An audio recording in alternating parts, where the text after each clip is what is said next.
শয়তান কিন্তু 104 কিতাবের আলেম।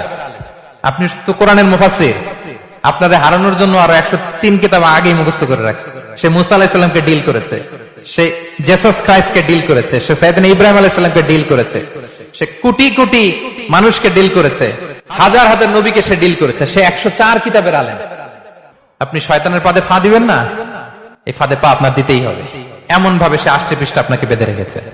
আচ্ছা, ছেলে ছেলে যদি বিয়ে করে, নাউজুবিল্লাহ, মেয়ে মেয়ে যদি বিয়ে করে, যারা এলজিবিটি কে সাপোর্ট করে, সমকামিতাকে সাপোর্ট করে, এদেরকে ধরেন আমরা একটা দেশ দিয়ে দিলাম যে তোমরা এই দেশে থাকো, এই আইল্যান্ডে থাকো, within 50 years they will be completely disappear.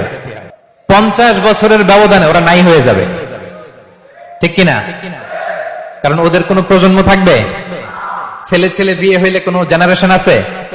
নারীতে নারীতে বিয়ে হইলে কোনো প্রোডাক্টিভিটি আছে? এমনি ভ্যানিশ হয়ে যাবে।